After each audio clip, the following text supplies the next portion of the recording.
Is it true masculinity is under threat with this woke culture we currently live in? Well, the reality is self-reliant people, masculine men who are sure of themselves, who understand women, are going to be more at peace and more relaxed and more certain of the things that they're doing.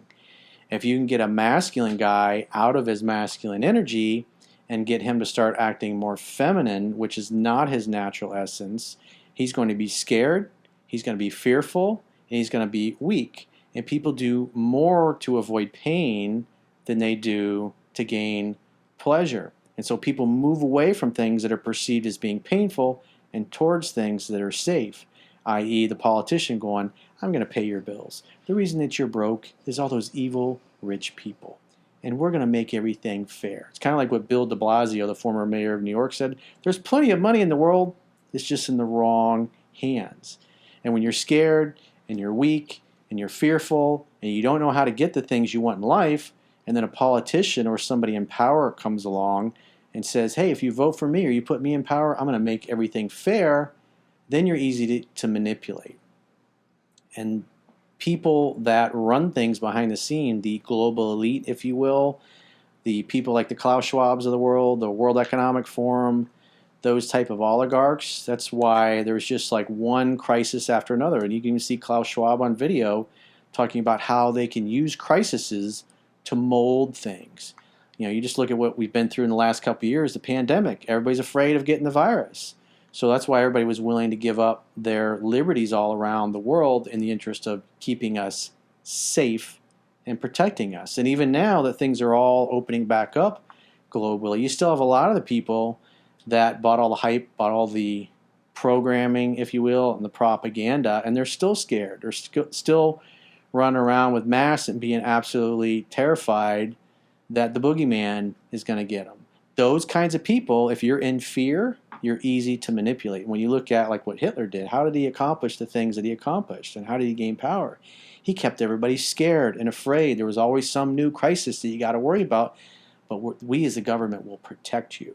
And that's what they want. People that want to control you do what they have to do to keep you in fear. Because when you're fearful, you want to be saved. You want to get to a place where you have peace. Because all of us, naturally, whether we realize it or not, we gravitate towards stuff that makes us feel peaceful and relaxed. And somebody that can promise us that, we'll tend to vote for them and we'll turn our power over to them.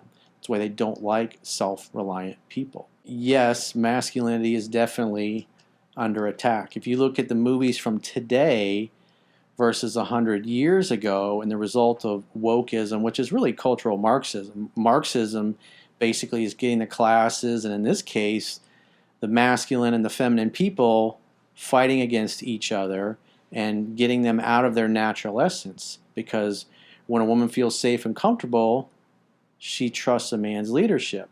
If the man is weak that she's with, she doesn't feel safe and comfortable being feminine. She moves into her masculine energy to make up for his weakness. And that ruins the sexual polarity. It ruins the sex. It ruins their attraction to one another. It makes their relationship weak and makes them easy to manipulate.